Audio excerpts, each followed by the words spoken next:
Es un gusto poder saludarnos nuevamente ya en esta tarde. Son las 12:08 ya. Y damos gracias al Señor porque podemos estar aquí juntos para hablar de la palabra del Señor, para adorar a nuestro Padre Celestial, reconocer a nuestro bendito Señor Jesucristo y en la presencia divina del Espíritu Santo. Hemos terminado ya una primera sección de Deuteronomio y como dijo nuestro pastor, hermano Patricio, vamos a hacer una pausa para entrar a un libro del Nuevo Testamento. Y vamos a estar viendo una carta que ya se anunció como la carta a los Gálatas. Es una carta que ha tomado mucha preponderancia a lo largo de la historia de la iglesia. Y siempre con un tema específico, el Evangelio, la salvación. Recuerdo a Martín Lutero, por ahí cerca de 1500 y fracción, 1510 probablemente empezó con su travesía de cómo Dios lo llevaría a conocer la gracia, a reconocer esa bendita verdad que dice la Escritura, que el justo por la fe vivirá, no por su justicia. El justo no vive por su justicia, sino por la fe. Y no hay otro evangelio en el mundo que tenga que ser predicado, sino solamente aquel que se pronuncia y exhibe la idea de que solamente por la cruz de Cristo somos salvos. Pero sucedió a lo largo de la historia que muchas religiones han querido suplantar la exclusividad que encontramos en el cristianismo, en la verdad bíblica, en las palabras de Jesús, y dicen, tienes que hacer tales cosas, tales mandamientos para llegar al reino de los cielos o llegar a un estado de trascendencia. También hubo una institución religiosa que yo lo considero que es la extensión del Imperio Romano, que decía, tienes que pasar por todos los sacramentos para llegar un día al reino de los cielos. Pero sabemos que eso es mentira, y Lutero fue uno también de la iglesia de la época que dijo, no podemos tergiversar la palabra de Dios, no podemos tergiversar y añadir absolutamente nada a los méritos de Cristo. Cristo es suficiente para dar plena salvación a todo mortal, a todo impío, a todo pecador que venga en arrepentimiento y fe. Y vamos a estar viendo los motivos de esta carta, y ese es uno de los primeros motivos que vemos en la carta. Pablo, el apóstol, estaba preocupado, aún yendo en su primer viaje misionero, escribiendo a las iglesias que él mismo había fundado en Galacia, en la región de Galacia, Asia Menor, que hoy día se reconoce como Turquía, la Turquía moderna, que estaban tergiversando la salvación. Ya no solamente tenías que creer en Cristo, sino que tenías que ser judío primero. Y Pablo, en esa ímpetu de seguir y cuidar a los hermanos a pesar de que no estuvieran junto con él, envía esta carta. Y lo que vamos a estar viendo es que el Evangelio solo es uno.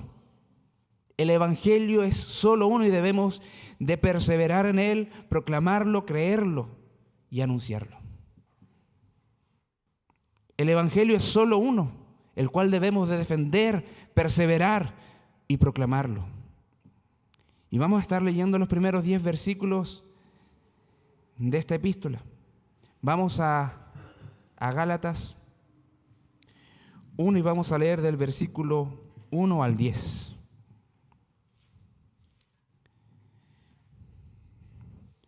Pablo, apóstol, no de hombres ni por hombre, sino por Jesucristo y por medio de Dios el Padre, que lo resucitó de los muertos, y todos los hermanos que están conmigo, a las iglesias de Galacia.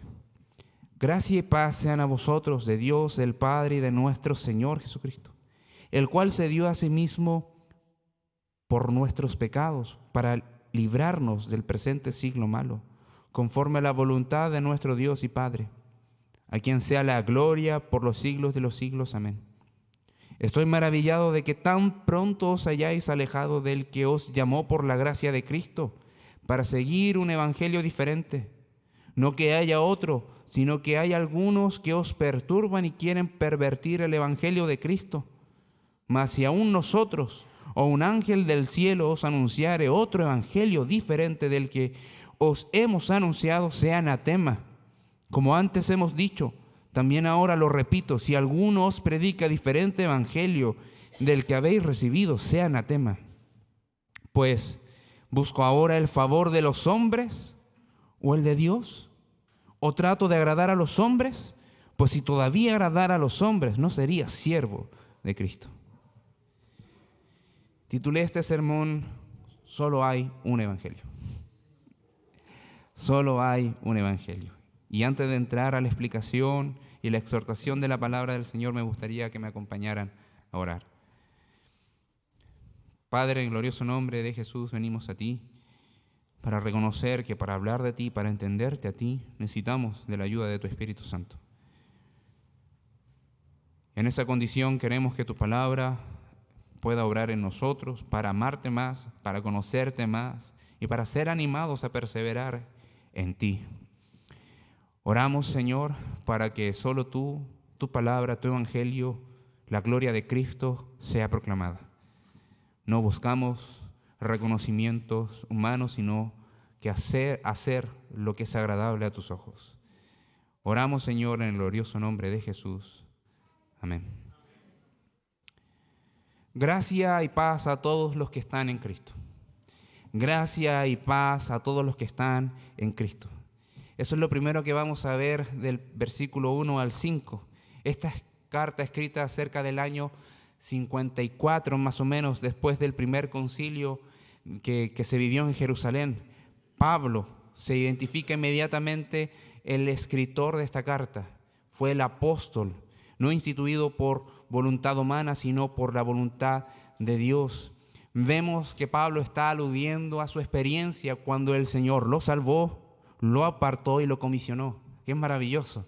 Algunos de nosotros hemos quizás pasado años desde que fuimos salvados para entender cuál era el propósito de Dios para nuestra vida en su servicio a Él. Pero Pablo, ese mismo día que se le salió al encuentro nuestro Salvador Jesucristo resucitado, supo que tenía que predicar su evangelio a todos los gentiles y donde el Señor lo llevara para hacer voz de Dios a las naciones, incluso a reyes, a principados, a personas de gobierno y por eminencia. Él, el mismo día que fue encomendado y salvado por Cristo, entendió que debía de llevar el evangelio, debía de conocer el evangelio que él estaba en contra, ese evangelio por el cual perseguía y mataba, por aquel evangelio que él estaba dedicado a desaparecer.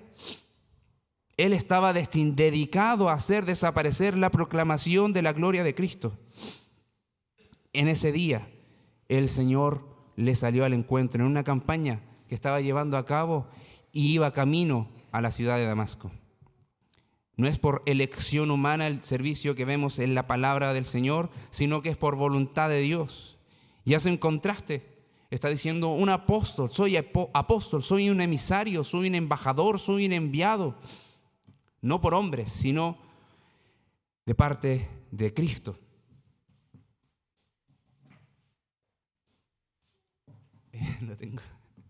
No tengo pañuelito.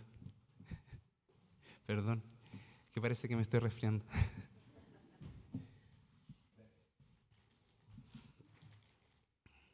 No lo vi venir. Entonces está haciendo un contraste. Es un comisionado, es un embajador.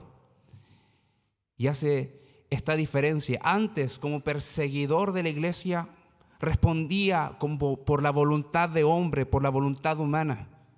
Ahora, muy por el contrario, cuando es predicador del evangelio es porque Dios lo envió. Él recibió el mensaje de Dios y eso estaba anunciando.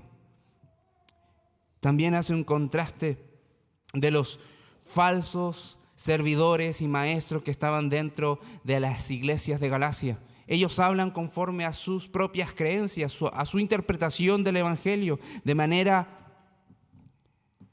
perversa.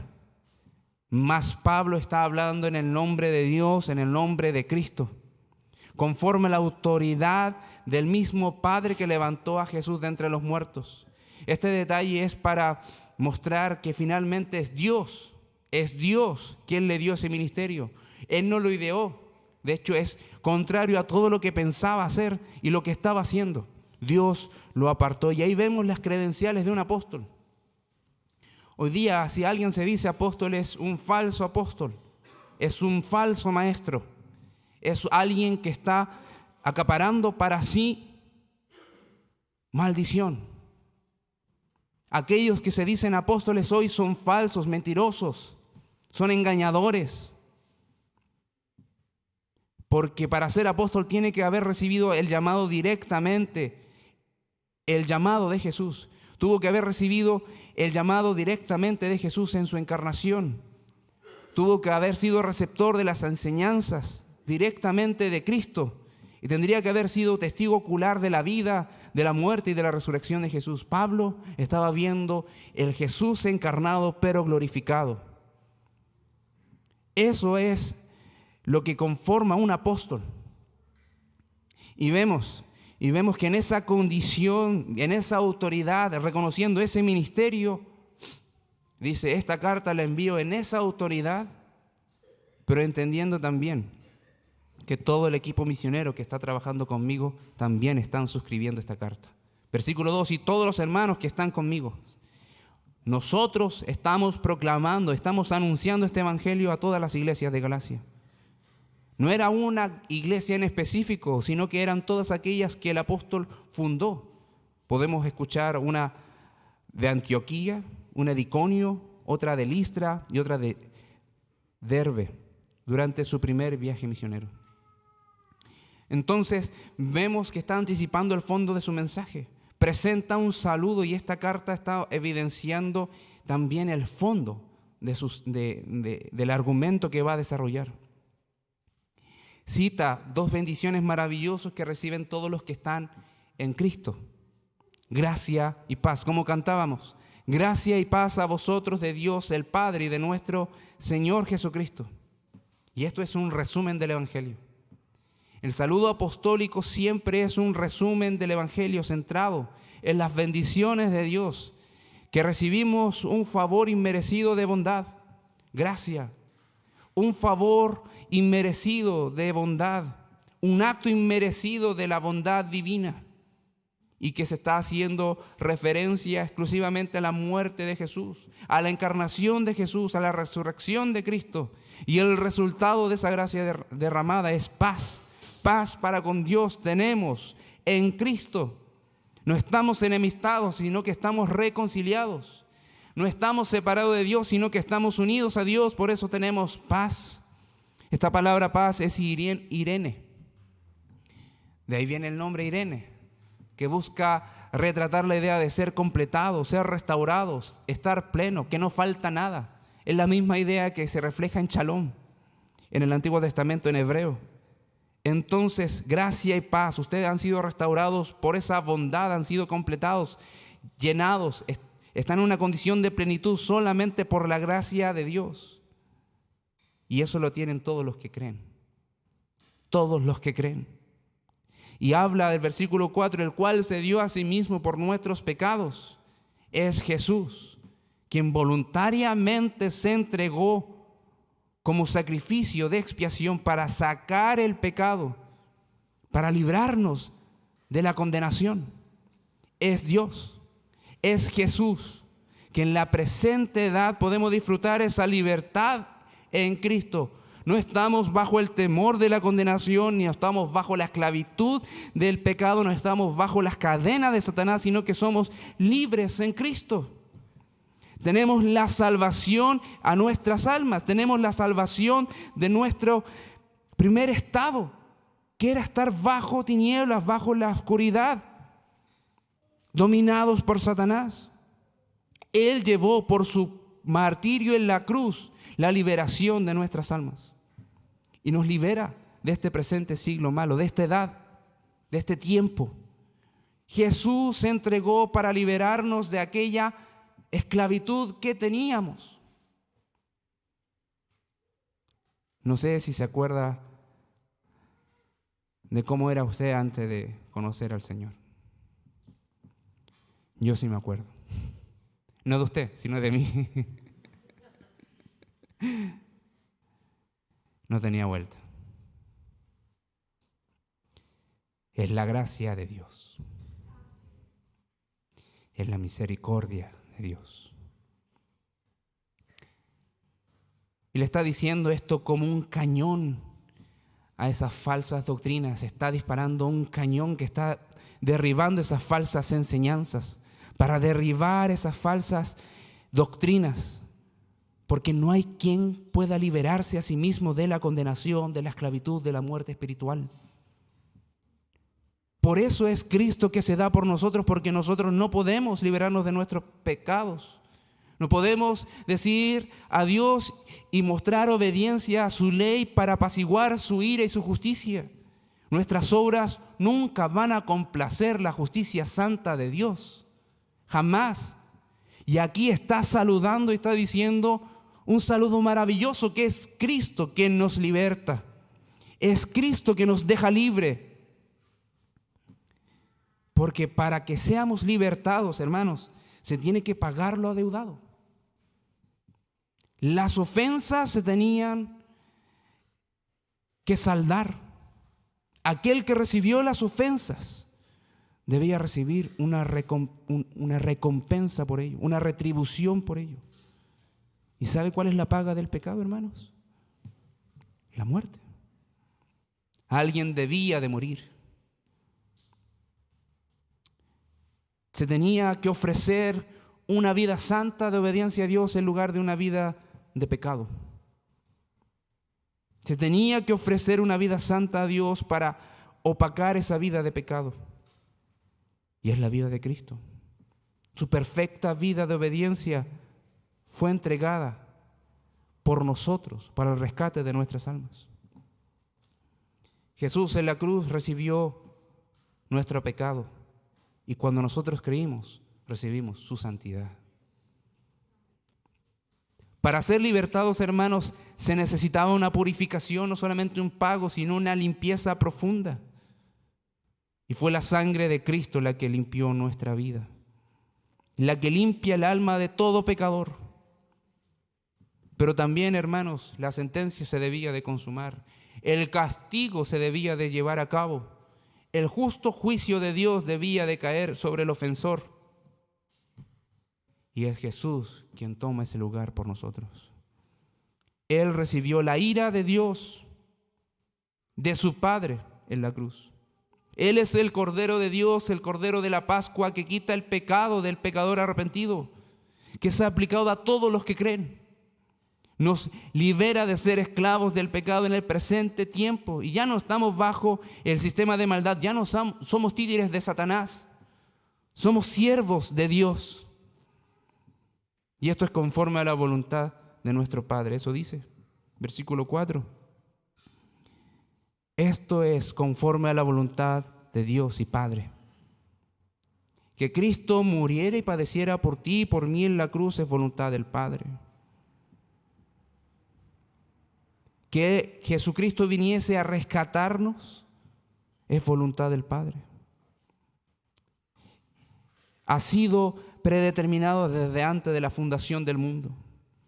Y vemos que la Biblia lo explica en diferentes citas, pero por citar una, vemos la predicación de Pedro, el día que el Espíritu Santo descendió sobre aquellos 120 que estaban orando juntos, unánimes. Hechos 2, 22 y 23 dice: hombres de Israel, escuchen estas palabras.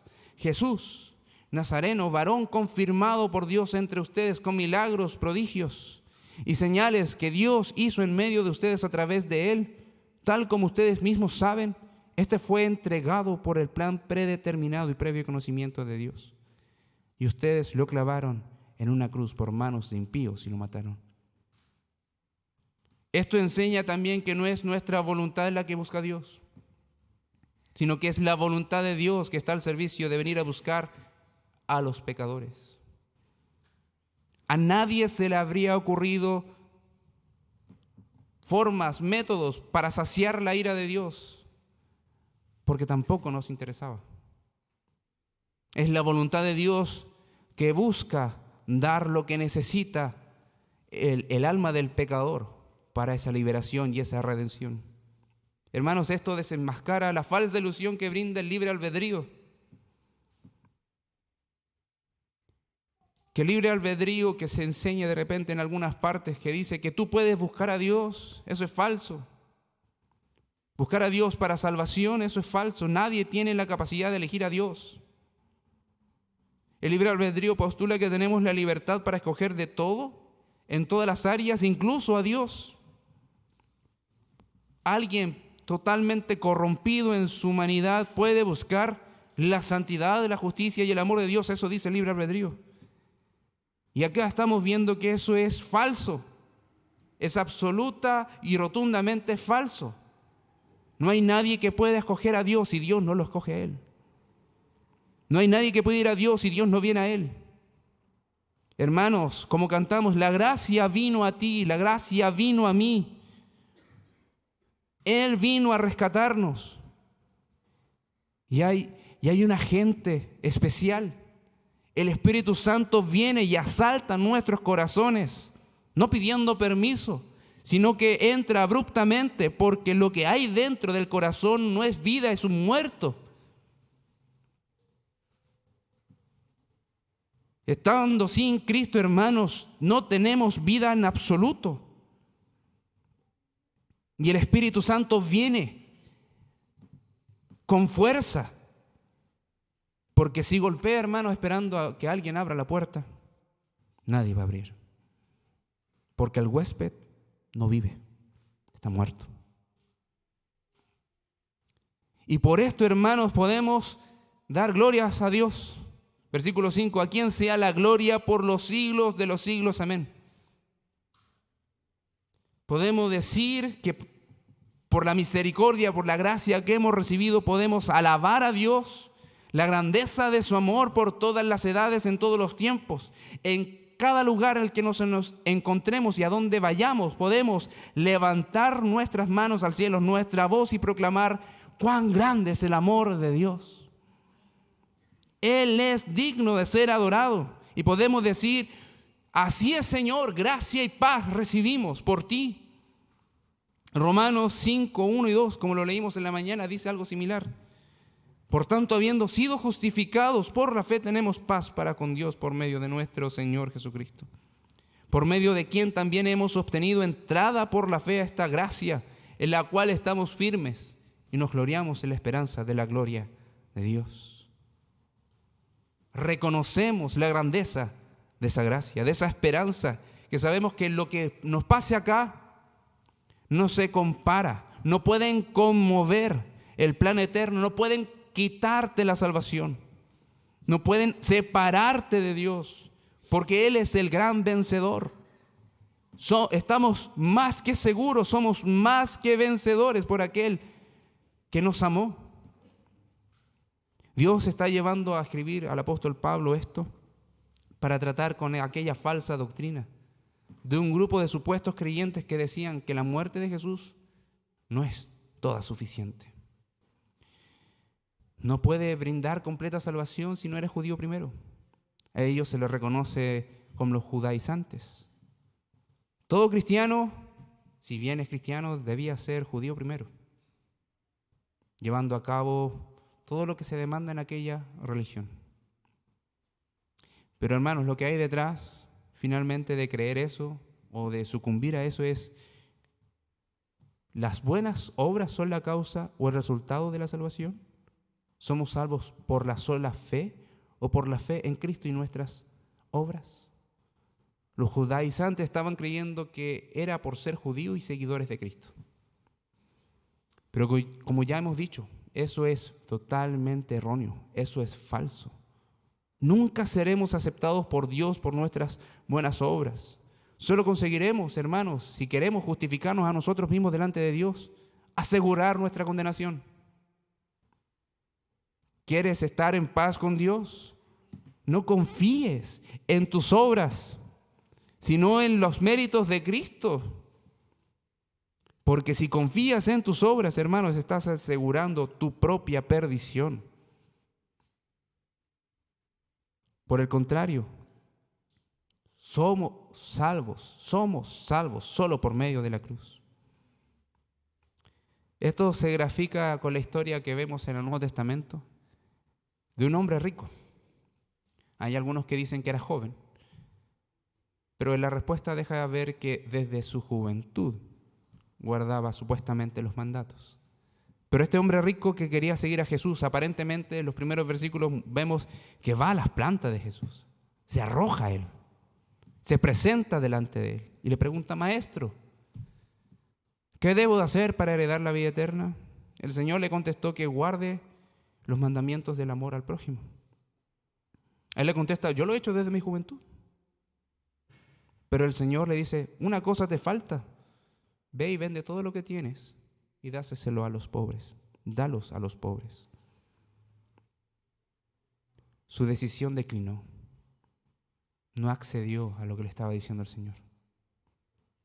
¿Acaso el Señor estaba pidiendo que por sus obras entrara al reino de los cielos?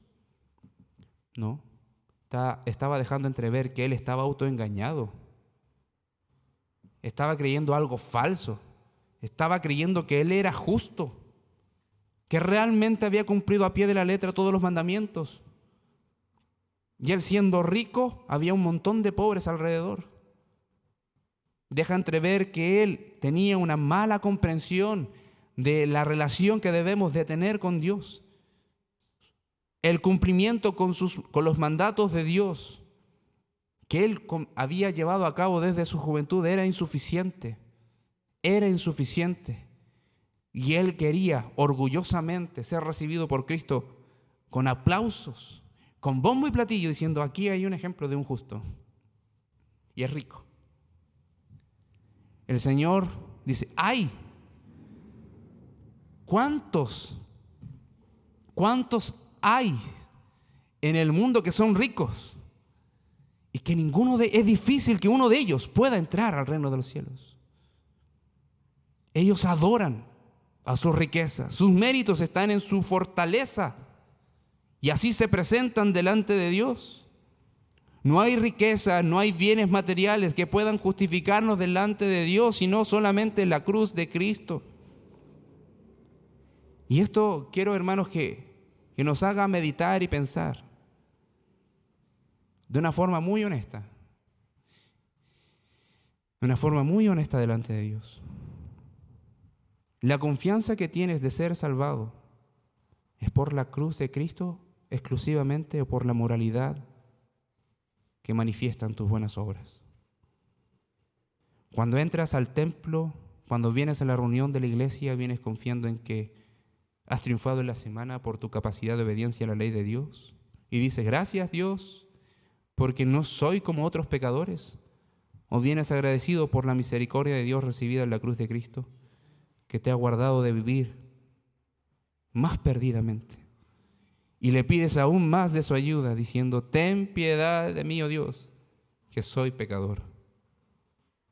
Si tu respuesta está centrada en Cristo, su gracia, su cruz, su misericordia, te animo a mirar una vez más aquella gracia. Mira esa gracia y paz que has recibido de parte de Cristo porque no la merecías. Y pídele al Señor que cada día te dé una fresca comprensión de ella, porque lo necesitamos, hermanos. Necesitamos la gracia y la misericordia de Dios para ser animados, ser fortalecidos. No solamente es para tener una estructura doctrinal, sino porque se está jugando la vida en ese contenido. Se está jugando la vida, hermanos, en eso que entendemos de Dios. Lo necesitamos con urgencia. Hermanos, no creas que eres merecedor de la más mínima pizca bondad de Dios. Nadie en el mundo es merecedor de la más mínima pizca de la bondad de Dios. No hay nadie que merezca que el Señor Jesús haya sufrido ni por el más mínimo azote.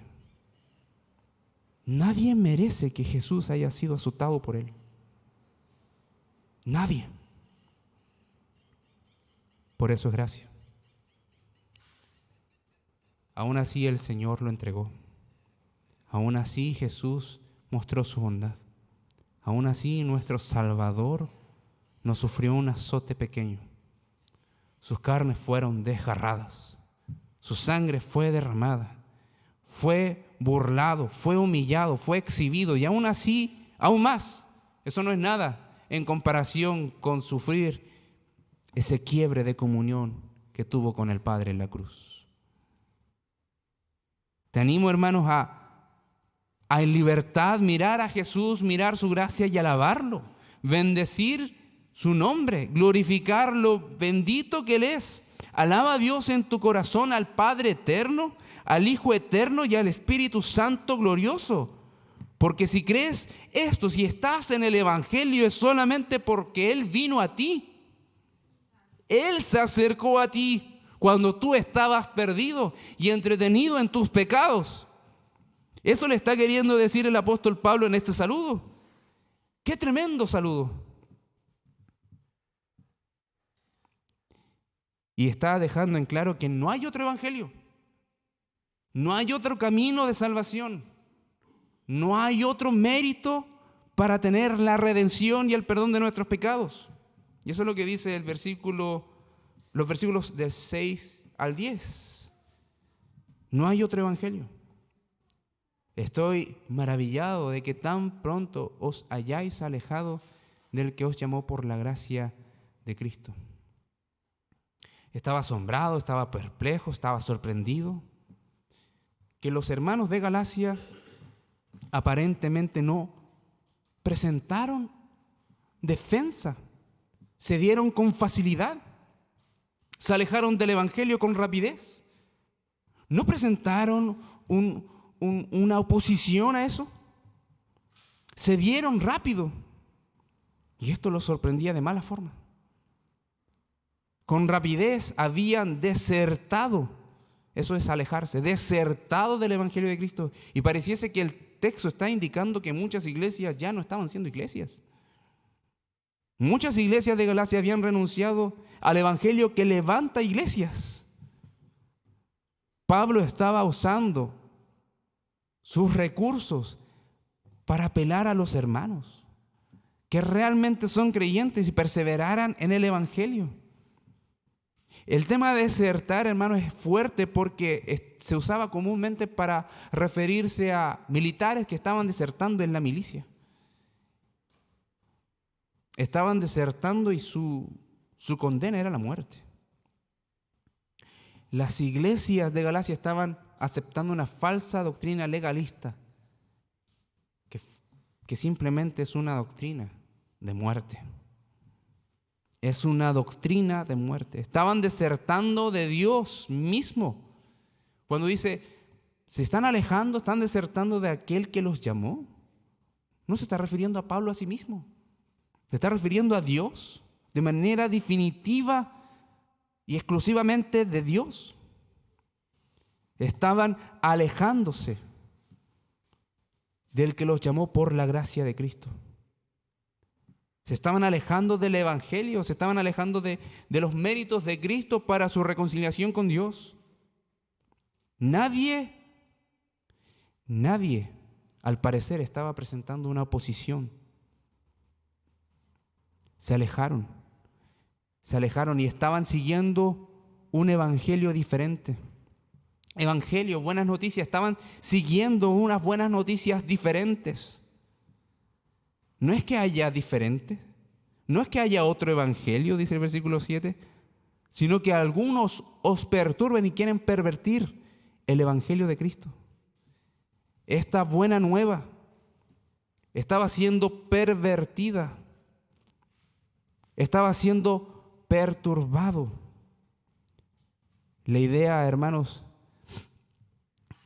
de perturbar es crear problemas, sacudir con violencia, y pervertir es la idea de convertir algo en lo que le es opuesto. O sea, somos salvos por la fe, ellos lo estaban convirtiendo, somos salvos por nuestras obras.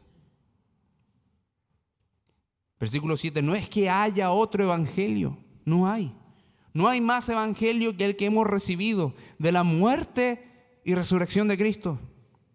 Esto es fundamental, no hay otra buena noticia de Dios, no hay otra buena nueva de Dios sobre la salvación que no sea solo por la gracia de Dios, que no sea solamente por la fe en Cristo. No hay otro evangelio que no sea aquel que exhibe a Jesús como el Hijo de Dios, como el Mesías, como Dios, como Señor, como Salvador, como el Hijo de David, como el Hijo del hombre. No hay otro evangelio que exhiba a Jesús. No hay otro evangelio que no sea aquel que exhiba a Jesús como el único que nos reconcilia con Dios mediante su cruz al creer. No hay otro evangelio que no sea solamente aquel que exhibe a Jesús como el único pago por nuestras transgresiones. Él es el que nos rescata, Él es nuestro redentor. No hay otro evangelio, sino solamente aquel que exhibe a Jesús como aquel que resucitó al tercer día de entre los muertos para justificarnos, para declararnos justos delante de Dios y ser santificados por Él, porque Él es santo. No hay otro evangelio. No hay otro evangelio, solo aquel que exhibe a Jesús como el único camino que nos lleva al reino de los cielos, que nos lleva al Padre. No hay otro evangelio, solamente aquel que exhibe a Jesús, a los méritos de Cristo, como aquellos que nos da la vida eterna al creer en Él. No hay otro evangelio, solamente aquel evangelio que exhibe a Cristo, que padeció en mi lugar y murió en el lugar del pecador, para perdonarme de mis pecados una vez y para siempre. No hay otro evangelio, queridos hermanos. Y en esto debemos de insistir, en esto debemos de perseverar. Versículo 8 y 9 dice, si hay alguien que quiera enseñar otra variable del evangelio o uno diferente, que añada algo a lo que Jesús enseñó, sea anatema. Estar bajo maldición, que sea maldito.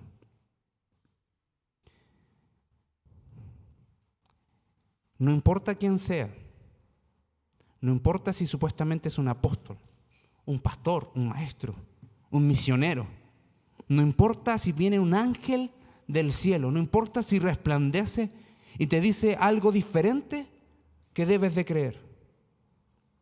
Aquella persona, aquel ser que habla otra cosa del evangelio, que no es el evangelio divino revelado en Cristo, que esté bajo maldición.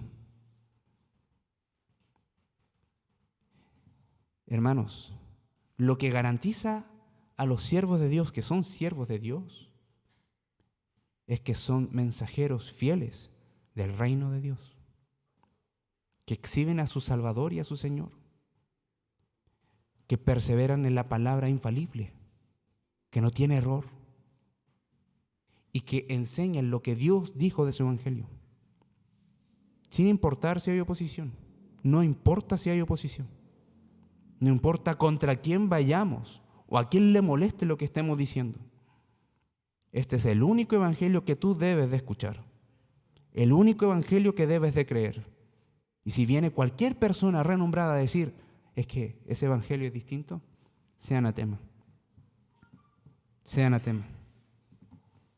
Versículo 10. Lo que estoy diciendo es para buscar el favor de los hombres, dice Pablo. ¿O trato de agradar a los hombres? Tenía el apóstol oposición. El evangelio santo de Dios siempre ha tenido oposición. Siempre ha tenido una defensa, una resistencia a la claridad del evangelio. Siempre ha habido tergiversaciones, siempre ha habido un rechazo. Algunos lo acusaban de ser muy dócil, muy suave. Es que, hermano, tú estás predicando de la gracia, pero ¿y la ley? No podemos aceptar cualquiera que entre al reino de los cielos, a no ser que esté circuncidado, o que esté celebrando las fiestas, o que esté con nosotros en nuestros ritos. No podemos aceptarlo. Pablo estaba diciendo, bueno, aquellos que están agregando algo, sean anatema. No importa si se levantan a criticar por predicar el evangelio santo, del año agradable del Señor. Es mejor agradar a Dios y perder el favor de los hombres que ganar el favor de los hombres y perder el favor de Dios. Lo que hacemos nosotros y enseñamos y predicamos no es para que las personas se sientan cómodas y bien consigo mismo. Es para que se sientan incómodas consigo misma. Porque somos pecadores. No podemos permanecer en esa quietud frente a nuestro pecado. Y frente a eso Dios no se quedó tranquilo. Envió a su Hijo a morir por ti y por mí. Envió a su Hijo a morir por ti y por mí.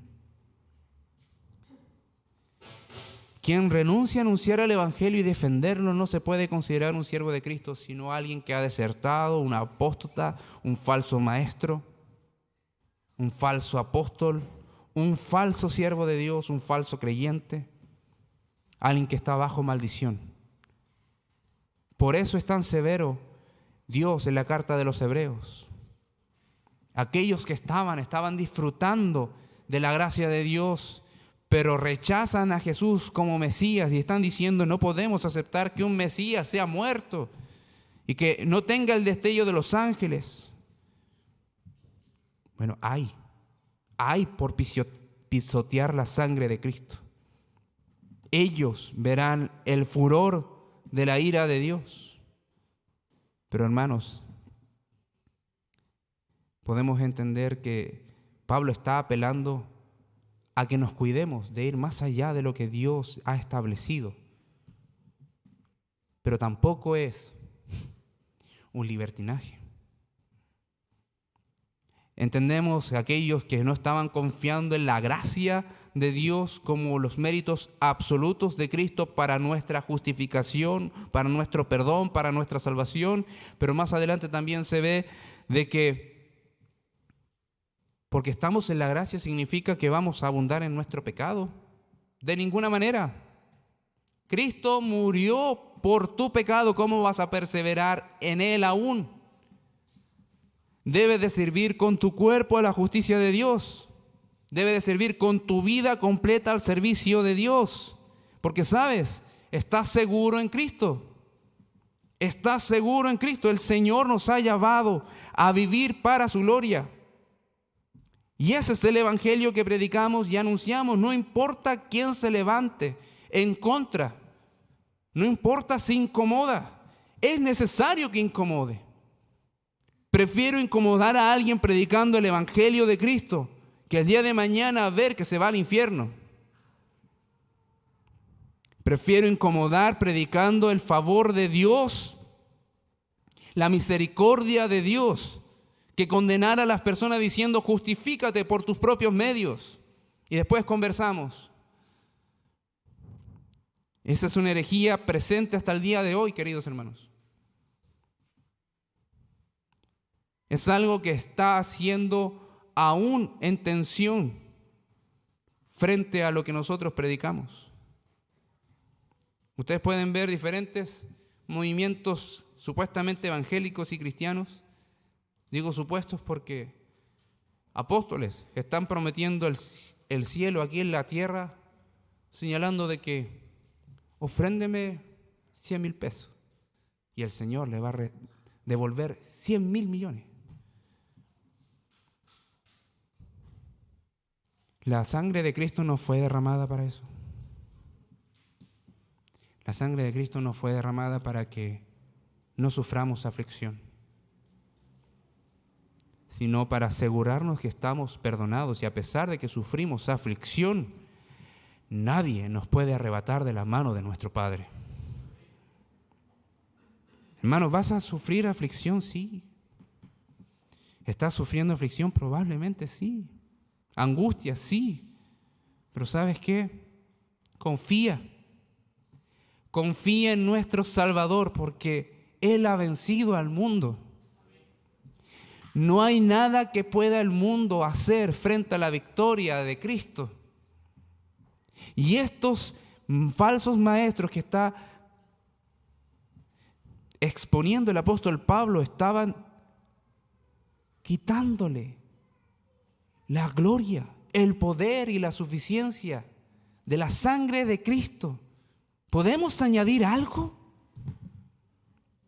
Si añadimos algo, hermano, es solo pecado. Solo pecado. Pero hermanos, si digo eso no es para que digas, ok, voy a pecar. No. Un creyente que ha recibido el Evangelio, un creyente que ha confesado que Cristo es el Salvador, alguien que ha reconocido que Cristo ha muerto por él, podemos ver que el apóstol Pedro dice lo siguiente en 1 de Pedro 2, versículo 23 y 24. Vamos a leer un poquito antes. Versículo 21.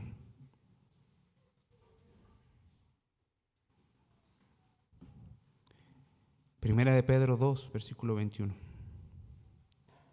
Pues para esto fuisteis llamados, porque también Cristo padeció por nosotros, dejándonos ejemplo, para que sigáis sus pisadas, el cual no hizo pecado, ni se halló engaño en su boca, quien cuando le maldecían no respondía con maldición, cuando padecía no amenazaba, sino que encomendaba la causa al que juzga justamente, quien llevó él mismo nuestros pecados en su cuerpo sobre el madero, para que nosotros, estando muertos a los pecados, vivamos a la justicia, y por cuya herida fuisteis sanados. Porque vosotros erais como ovejas descarriadas, pero ahora habéis vuelto al pastor y obispo de vuestras almas. Eres del rebaño de Dios. Si eres del rebaño de Dios, por el Evangelio de Cristo, considérate muerto al pecado. Eso dice, muertos a los pecados, para que nosotros, estando muertos a los pecados, vivamos a la justicia. Muertos al pecado y vivos para la justicia de Dios. Volvemos, hermanos, a la idea. No hay otro evangelio. No hay otro evangelio. Durante la semana, ¿has tenido miedo de predicar el evangelio? ¿Ha venido el temor a tu corazón por perder el favor de los hombres? El reconocimiento que quizás tu labor, tu profesión, a lo que te dedicas, puede causar. ¿Hay algún temor de anunciar la gracia divina? ¿Hay cierto miedo de confrontar a las personas por su pecado? ¿Has tenido miedo de honrar el padecimiento de Cristo en la cruz? ¿Has sido tentado a sucumbir a falsas enseñanzas? ¿Has coqueteado con falsas doctrinas? ¿Has estado en esa lucha? ¿Has tenido esos problemas? ¿Has tenido que enfrentar esa realidad? Hermano, no estás solo.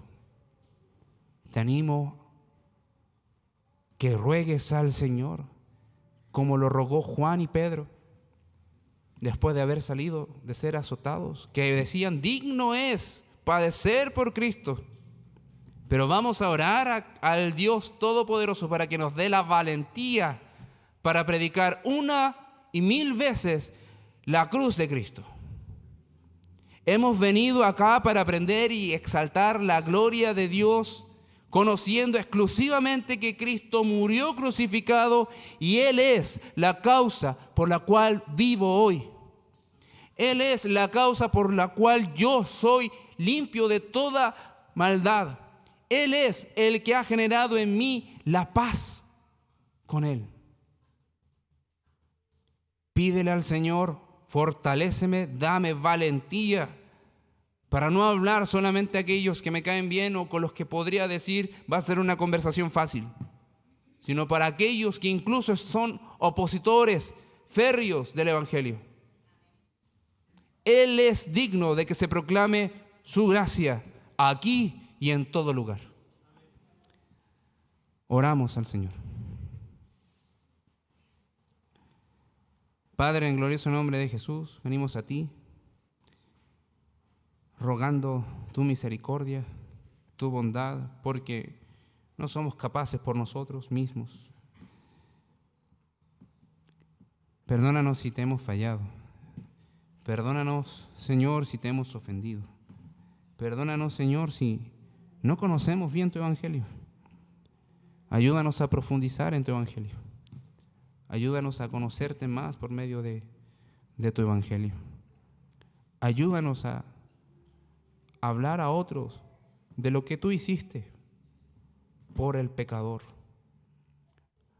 Nosotros no sabemos quiénes son los escogidos. Por lo mismo vamos a predicar a todo hombre, a toda mujer, que se arrepiente y venga a las plantas de Cristo. Oro, Señor, si hay alguien que haya escuchado